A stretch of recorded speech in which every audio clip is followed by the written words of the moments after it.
Good afternoon, Black people. I hope everybody's doing well. Thank you again for all your accommodations on Tuesday. I apologize for the inconvenience.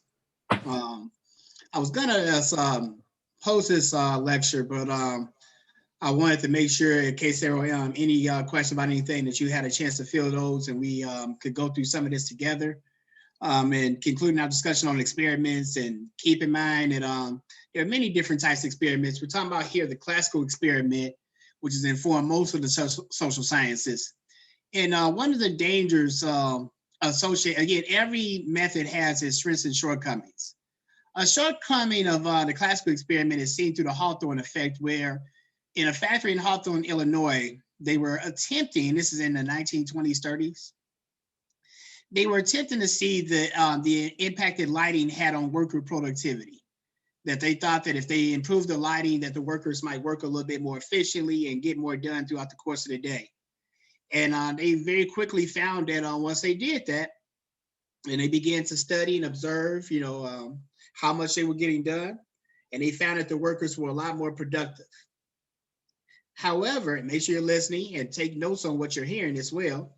The explanation of the Hawthorne effect is not in the slide, but I'm providing it here for you now. The author gives you an even more detailed breakdown. But with the Hawthorne effect, again, they were looking to study the effect of lighting.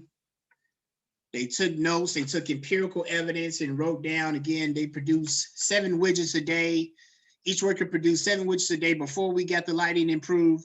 Now they're making 10 widgets a day once we introduced the lighting. So the independent variable was the lights, and it was supposed to increase the dependent variable of productivity. But they saw that after a couple of weeks, after they stopped studying it, they went back down to their 7 widgets. And what they discovered, that it was not the lights had nothing to do at all with the productivity of the workers. What actually impacted the productivity was the presence of the researchers. So the Hawthorne effect does not just apply to this particular case study experiment. Let me be very careful with my wording.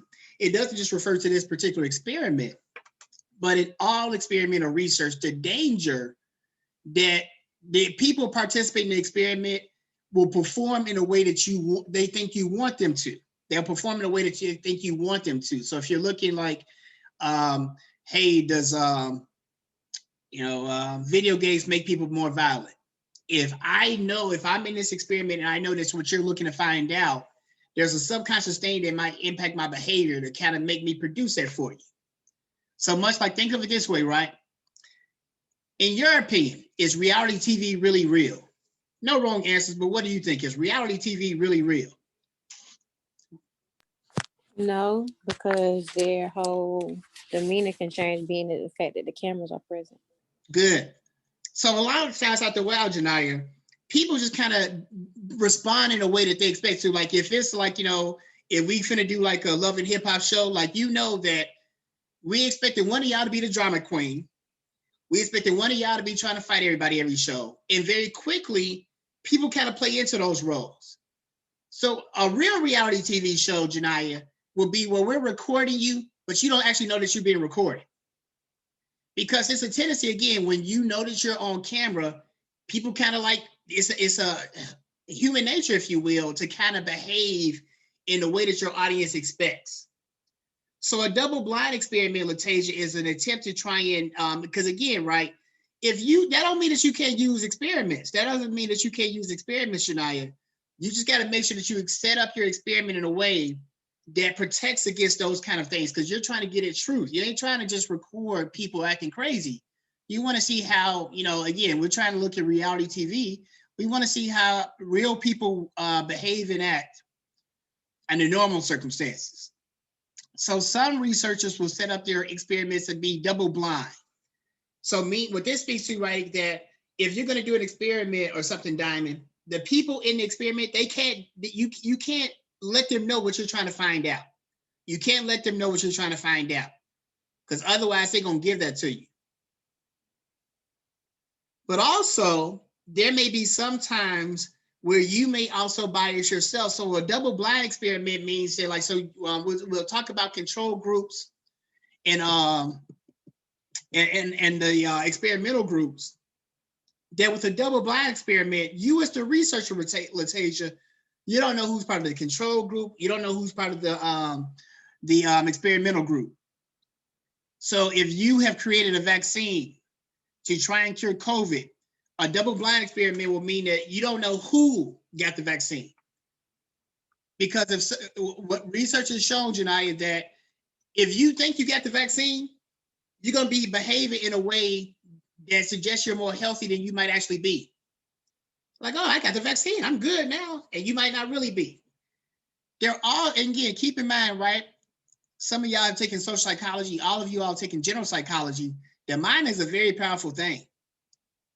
There have been research, Diamond Thomas, where I give, again, like, you know, so if Janiyah is having some pain from her surgery, I can give her this pill, and this pill will make you feel better. This is actually a Tic Tac. But it's been millions of studies, thousands of studies that have shown that if Janiyah believes that this is making her feel better, it actually a lot of times ends up making her feel better. The mind is an incredibly powerful thing. But that doesn't necessarily, like, what we're trying to test here is my pill actually going to, like, you know, relieve pain? If she's just pretending, or, you know, or I have influenced her with my study, I don't know if this pill is actually going to be helpful or not. So when we're looking at our experiment, again, we talked about in the last chapter, research design. How you set up this research is really important. Again, in your case, what's the method that all of you all are going to be using again? What's the method that you all are going to be using for the most part? Classical.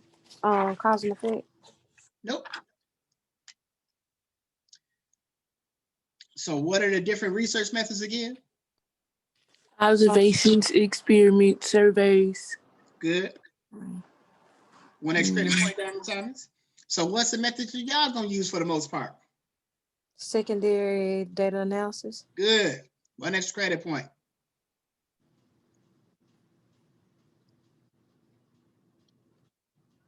When y'all get into grad school, when you get into your careers, you probably do some experiments and surveys. And one of the things that you'll find is that college students are used by professors like myself in experiments all the time. But for 2 extra credit points, this is a tough one. Can anybody explain for me, what do we mean by generalizability? You don't lose any points if you get it wrong. Matter of fact, for 3 extra credit points, what is generalizability? What do we mean by generalizability? What does that mean? Could you say like things like happen naturally, like it's not forced or it's not put on a person, like that they have to do it for some type of reason? No, ma'am. Okay. Generalizability, and we're talking about experiments, but it applies to any, like, you know, research study. That if I want to find out how COVID has affected, like, the mental health states of Americans, and make sure you're listening. If I'm trying to find out how COVID has affected the mental health state of Americans, and to try and find this out, I give surveys to my students at Allen University. Can I say then, hey, because of this sample that I did at Allen University, that this is how Americans are affected by COVID? What might be the problem with me making that conclusion?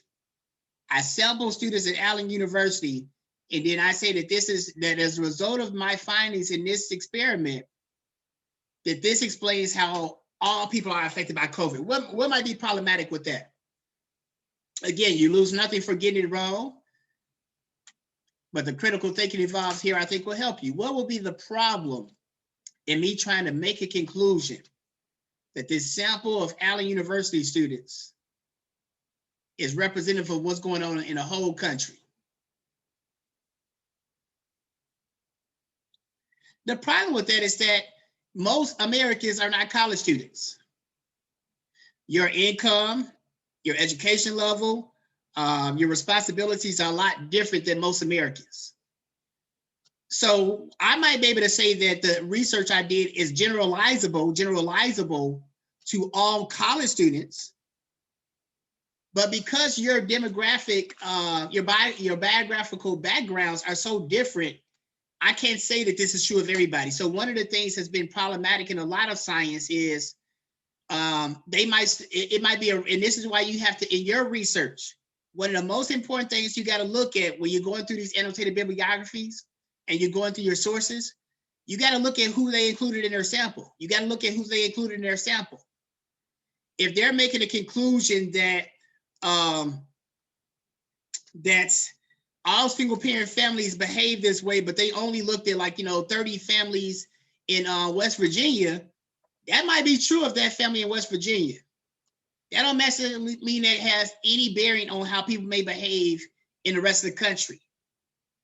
That don't mean that the findings in that sample aren't important and can still contribute to your research. But you got to be very careful about looking at a sample. Like, again, if they're telling you something about what happened in China, what does that have to do with how all people behave in this context in America? So the research, again, is going to be impossible for you to try and study every single American and see how they're affected by COVID. You ain't going to be able to get all that data. But you can get some small samples and extrapolate that. So like when we do, so look at it like this, right? You all have seen presidential surveys and things of that nature. Who are you going to vote for? Who's going to win an election? That when they use presidential surveys, they can't only use white people in their surveys. They can't only use young people. They got to use as many different types of people as possible to make this generalizable. To do that, Diamond, one of the things that you try and do is randomization, where you just, again, randomly get people to participate in your study, and that helps protect you against just only getting one type of people.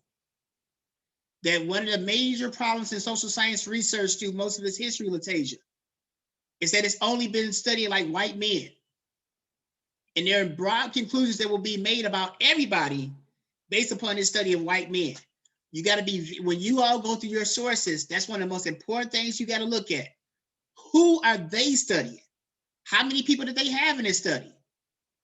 Was it 5,000 people in this sample, or was it just 20? Which of those two, which one do you think is going to give you the most accurate information? A sample of 5,000 or a sample of 20?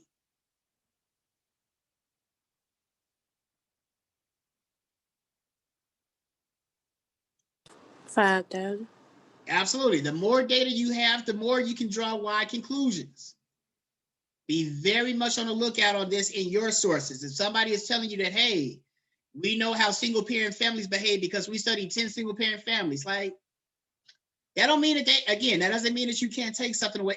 And most of the researchers, Janaya, they're going to tell you themselves, like, hey, here are my findings, but here are some shortcomings in this. You got to take this with a grain of salt because of boom, boom, boom. So every researcher knows that, like, look, this experiment, this survey, this case study I put together, it's not explaining things perfectly. This is for you, reader, to look at, and maybe you can find some ways to get a little bit more accurate information. So again, the way we design the research is really important. Dr. Muhammad. Yes, ma'am. I'm sorry. I heard you for far as generalizability.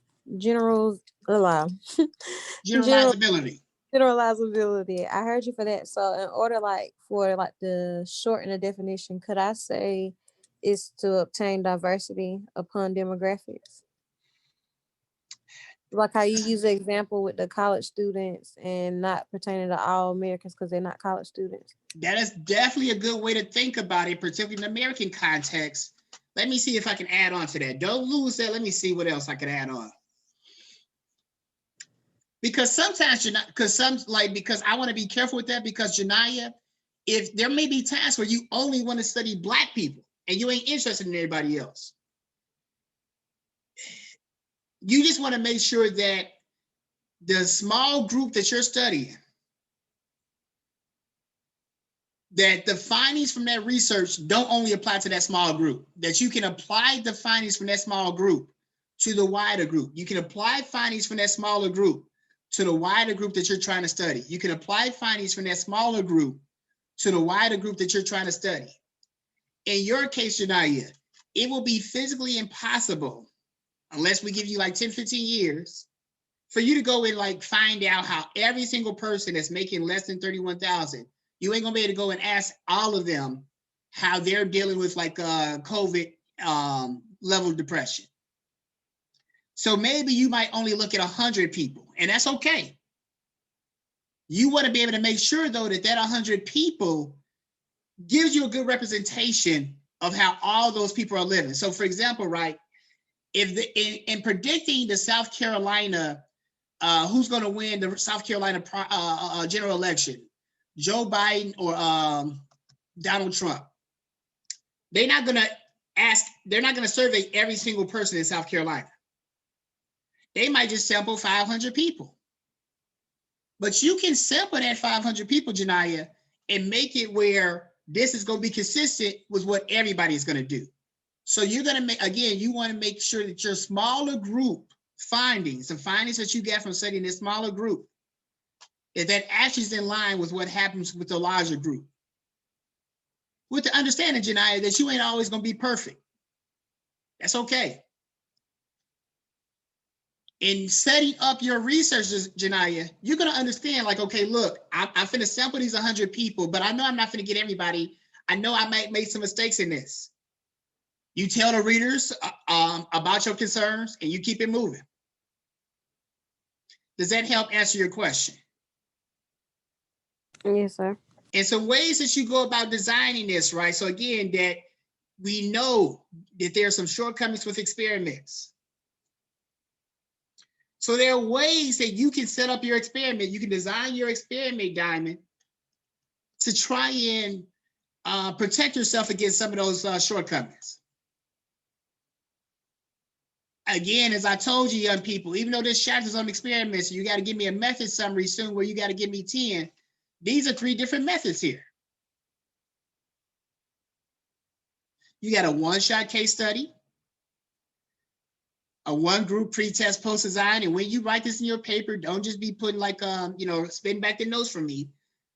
Take the time to get a proper understanding of this for yourself, and I'll help with that. And then you got a static group comparison. So keep in mind, right, we talked about pre-test and post-test, and you all have done pre-test and post-test before, where you might do a pre-test, Nashai, in social research, where we want to find out, we'll give you a test at the beginning of the class, and then we give you another test on the exact same information at the end of the class. And we try and look at the independent variable of the teacher in the class structure, and did you actually learn anything? That if you perform at the same levels, Latasia, on that post-test as you did the pre-test, then we need to look at what was that instructor doing all semester. Is there something that he or she may need to change about the structure of the class? So again, with the pre-test and post-test, like look at this with the COVID vaccine. If you have certain, we're going to test your symptoms, Nashaya, before I give you this vaccine. I'm going to study and write down your symptoms. I'm going to give you this independent variable, and then I'm going to come back and study your symptoms afterwards. But in a static group comparison, Janaya, you don't give any pre-tests. So I don't study your results before I give you the variable. That's a static group comparison. For a one group pre-test, post-test design, I might give a pre-test for my experimental group. So my experimental group will be people that actually have, everybody in my sample has COVID. For one group, I'm going to, again, give them a pre-test, my experimental group, that I'm going to actually give the actual vaccine. And then for another group that I'm going to actually give them a tic tac, but I'm going to make them think that they're getting a vaccine. I'm not going to give them a pre-test. And then most are, again, one-shot case studies.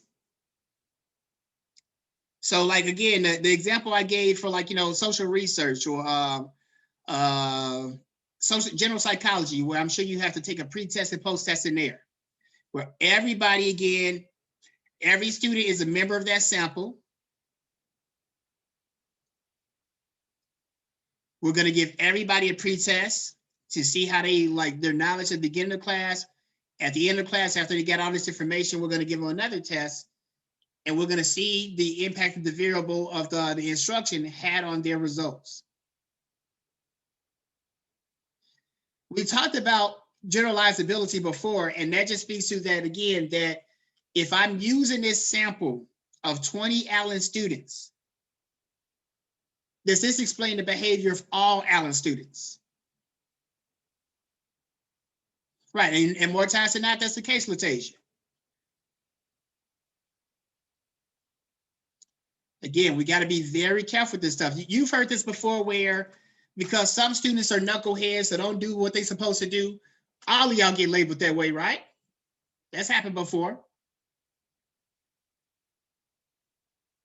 That's not accurate or scientific. We felt this as professors because some professors may, again, just show up and collect a check, that may have all of them are labeled. So we got to be very mindful about that, because you see some patterns among single parent households, Diamond, that's how all single parent households are labeled. That's not accurately scientific accuracy, which we're aiming for.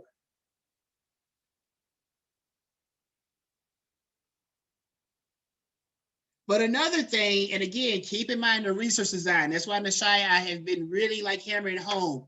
Your research question and hypothesis, the wording in there got to be really, really tight. Because if you're looking for the effects of COVID on suicide, Janaya, you got to be mindful about that. You're not telling me about how COVID is affecting bipolar syndrome. Those are different things. So validity speaks to that. What you say you're going to measure, that's what you got to actually measure. If you're trying to measure the impact of all single parent and female headed households and male headed single parent households, you may not want to include a whole bunch of data that talks about, the effects of children being raised in nuclear families. That's not valid or relevant to your particular study. So keep this in mind, Latasia, for your research question. It got to be very specifically focused. This is how, Nashai, we be making like false statements like single parent households are related to juvenile delinquency. That's not a valid statement. What is a valid statement is lower income single parent households, can be correlated. Again, if you got big money, Janai, and you raising these kids by yourself, that's a variable that's probably going to lead to some different outcomes. But you could be leading people to believe that single parent households in and of themselves is what's the explanatory variable. Much like, again, right? Ice cream sales go up in the summer, crime goes up in the summer. It is not valid to say that ice cream causes crime. But people make statements like this with poor research design. Sometimes, again, you may, in some of the sources you're going to look at, you're going to see, Diamond, that an author may have started off trying to find out one thing, and once they started doing the research, they'd be like, you know what? This ain't really trying to find what I'm looking for. Let me see if I can give a brief example. All right, so one of my colleagues, we did a survey a couple years back, Latasia, where we were trying to look at like the exercise habits of Allen University students. And once we started doing the surveys, we saw that like 50% of our participants were saying that they exercise like 5 or 6 hours a week. Again, we talked about before, logic and observation. So logically, given the time demands of students and given what I've observed of, student behavior, that seemed pretty high. And it seemed like, it would be invalid, Janaya, for us to be reporting that Allen students exercise on average 5 to 6 hours per week. For 2 extra credit points, what do y'all think was explaining that data, that it was true that a section of students were exercising 5 to 6 hours a week. But what do y'all think explain that pattern? What do you think explain that pattern? The physical appearance. I ain't hear you, Janai. I think that was Janai. Could it be their physical appearance, like body weight, whatever? Nope. That don't tell me their physical experience, doesn't tell me about their behavior itself. But that's a good intelligent guess. Why do you think that there was a subsection of students that might have been working out that much? What would that tell me about who those students were? The body weight again is a good guess. You're kind of on the right track, Janaya. So not all students. So what type of students do you think might have been exercising at that rate at Allen University? Athletes. Say it again. Athletes. Good. Who said that? Diamond. 2 extra credit points, Diamond Thomas. What that sample showed us is that, like, so we didn't ask a question, like, we did not include a question, and this is great critical thinking. Again, think along with me. That we didn't include a question in our survey, are you an athlete or a non-athlete? We just, are you an Allen student or not? But that variable, Latasia, about whether or not you're an athlete, that can really bias our data. So we had to go back and correct that in our research design. It's like, oh, damn. We didn't make that distinction. If we look at it like that, it's going to be making it look like all Allen students are exercising that much, but the athletes, your basketball players, your wrestlers, yeah, they working out a lot. They got to. So our research would have been invalid if we did not make that distinction within our research. So the same way I said, Diamond, that you can't be making like statements about all single parent families do that. No, we have to be very specific with our language. Is it single parent families that make this amount of income? Is it single parent families that live in urban versus rural environments? That may take a lot of work for us, but it allows us to make a lot more accurate descriptions.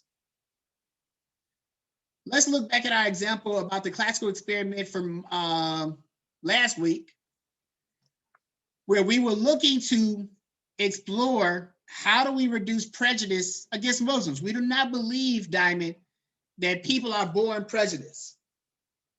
So we believe we can introduce an independent variable that impacts their level of prejudice. Keep in mind the pre-test and post-test that we talked about. That any human behavior, Latasia, we believe we can measure, even something like prejudice. We give the experimental group the pre-test, the control group the pre-test. The stimulus is having them get information. We have them watch films about Islamic culture. And we see if that independent variable of the film, Janaya, had any impact upon their level of prejudice. So again, your independent variable of income, is that having an impact upon how people are dealing with, is that having an impact upon the suicide rates of people experiencing COVID? Again, every method has its strengths and weaknesses.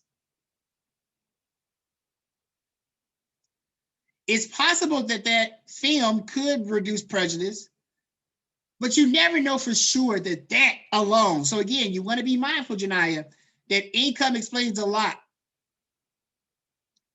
but it's not going to explain everything. And that's okay. Just say that in your research.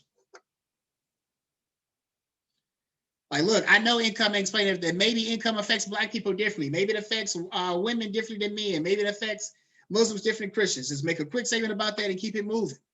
That's understood. And you're going to tell those other researchers, like, look, if you want to know about the impacts of income on gender, other researchers should study that. But this is what I'm focusing on.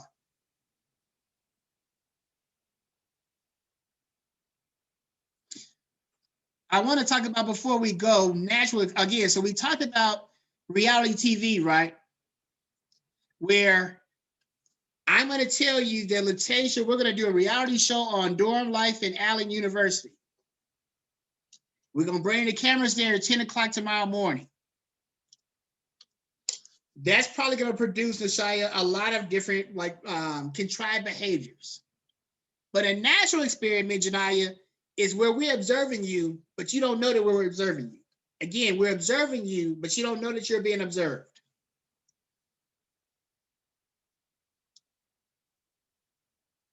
The classical experiment, Nashai, is done in a controlled experiment where I, as the researcher, I control all the variables that are introduced. Here, right, again, make sure you're listening to me. I control, as a researcher, what these individuals are going to be exposed to make them prejudiced or non-prejudiced. I control all of that. If I just go and watch you all and how you interact in the dorms, I don't have any control over, like, you know, whether or not you're going to get hot water or cold water. I don't have any control over whether or not, you know, they're going to enforce like the no drinking rules in the dorms. I'm assuming there's a no drinking rule. I don't know. Because again, right, in a reality TV show, Janai, I can, like, you know what? Let's try something different. Let's turn off all the hot water and see how they react. With a natural experiment, I'm not doing none of that.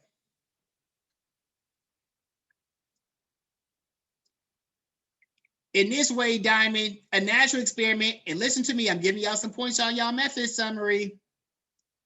A natural experiment would mean, Diamond, as you just go in amongst this single parent, female headed household, a male parent headed household. Say if you got examples of this in your family, and you just go and hang out at their crib and you just observe what you see, but they don't know that you're actually studying them scientifically.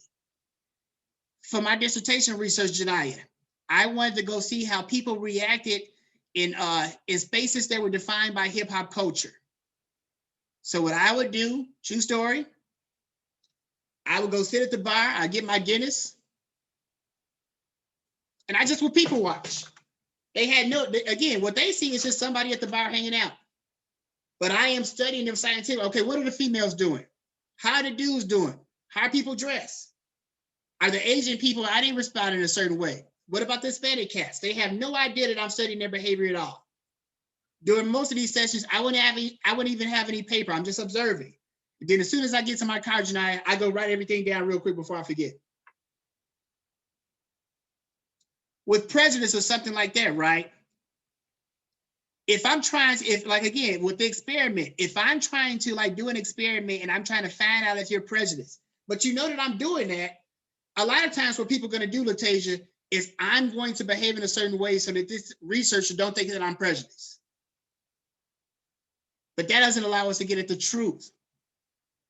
So the truth will be, let me find out if they prejudiced, but they don't know that I'm studying them. So, like, a lot of sexism and racism in corporate levels, it's been unpacked that way, that Janaya, again, if you're working for a sexist organization, when you're around, the dudes, they probably not gonna be making all types of lewd and rude comments. So you may have to get a male researcher that go like, look, I want you to get in this circle and just observe what you see. But they can't know that you're actually looking at that. We'll talk about a little bit on Tuesday about whether or not that's ethical, because there can be some debates about that. But do you understand the difference between the classical experiment and the natural experiment? And again, there are many different types of experiments. So again, the strength of an experiment, every method has its strengths and weaknesses. We're going to talk about surveys next week. We're going to start talking about surveys next week. And we'll talk about the shortcomings of that method, but why it also has some benefits. In this way, Diamond, it makes it where not every method that you're going to look at is going to be really suitable for your particular research question. There are some methods that just won't work as well to help you answer that research question. And a strength of an experiment is that you can isolate the variables. That, again, I can have some impact, isolate that. There are many, many things that influence us all. I can look very closely at Latasia and see, like, if this is it this field that is making you behave in this way. A weakness of it, though, Diamond, is that, like we talked about with reality TV ain't really real, it's artificial. You know, the way that people might behave on The Bachelor, like, you know, like it ain't finna be a whole bunch of people that's finna be in real actual life. Hey, let me and these 30 women compete against each other to marry this dude. Y'all finna do that? Maybe. If somebody gives you some money and say you're gonna be on TV, but that's not how most people get married, is it? It's an artificial setting. That doesn't mean that you can't learn a lot, because like in reality TV now, we do learn a lot about human behavior. But we want to be careful that we're not the ones that's controlling and manipulating that behavior. The danger in this, and again, make sure you look at the ethics that, like I talked about, Janiyah, that when I went to these bars and went to these clubs, people did not know that I was studying them. If Diamond, you went over some of your kinsfolk's cribs and again, in these cases, don't be using nobody's names or nothing like that. You want to make sure that people are anonymous. But it does involve some level of deception.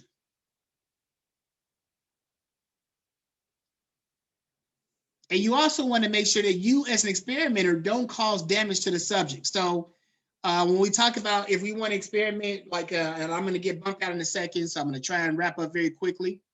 Then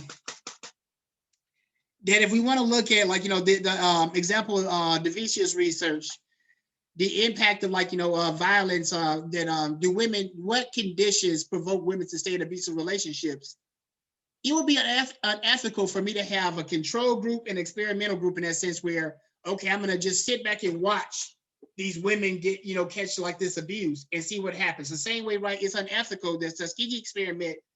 As I'm just going to sit and watch how this syphilis, develops in the human body. That's unethical. And there are laws against this now in our modern times, but it took a long time for us to get to this point. We're going to begin next week with surveys. Please, again, keep in mind that your annotated bibliographies are due soon. Please, Black people, for the love of God, reach out to the library staff and have them help you get some sources. Again, they'll be more than happy to. Mrs. Rounds, our social science librarian, you will have to make an appointment with her. It can be at a time that's convenient for you. But help them make this assignment easy for you. And if you have any questions about it, I'll be more than happy to entertain them. Please make sure you read our directions carefully, and I'll see you all on Tuesday.